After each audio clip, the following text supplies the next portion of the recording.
லூக்கா எழுதிய நற்செய்தி அதிகாரம் 16 இறைவசனங்கள் 1 முதல் 8 முடிய.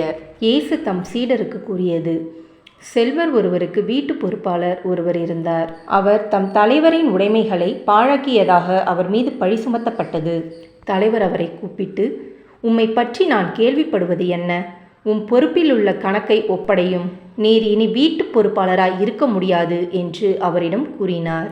அந்த வீட்டு பொறுப்பாளர், நான் என்ன செய்வேன்? வீட்டு பொறுப்பிலிருந்து என் தலைவர் என்னை நீக்கிவிடப் போகிறாரே. மண் வெட்டவோ என்னால் இயலாது, இறந்து உண்ணவும் வெட்கமாயிருக்கிறது. வீட்டு பொறுப்பிலிருந்து என்னை நீக்கிவிடும் போது பிறர் என்னை தங்கள் வீடுகளில் ஏற்றுக்கொள்ளும்படி நான் என்ன செய்ய வேண்டும் என எனக்கு தெரியும் என்று அவர் தமக்குள்ளே சொல்லிக்கொண்டார். பின்பு அவர் தம் தலைவரிடம் கடன்பட்டவர்களை ஒவ்வொருவராக வரவழைத்தார். முதலாவது வந்தவரிடம், நீர் என் தலைவரிடம் எவ்வளவு கடன்பட்டிருக்கிறீர் என்று கேட்டார்.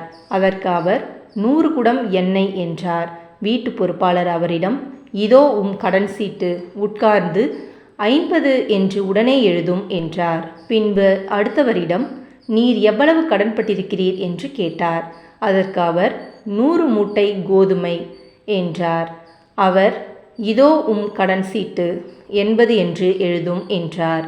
நேர்மையற்ற அந்த வீட்டு பொறுப்பாளர் முன்மதியோடு செயல்பட்டதால் தலைவர் அவரை பாராட்டினார். ஏனெனில் ஒளியின் மக்களை விட இவ்வுலகின் மக்கள் தங்கள் தலைமுறையினரிடத்தில் மிக்க முன்மதி உள்ளவர்களாய் நடந்து கொள்கிறார்கள். இது கிறிஸ்துவின் நற்செய்தி. கிறிஸ்துவே உமக்கு புகழ்.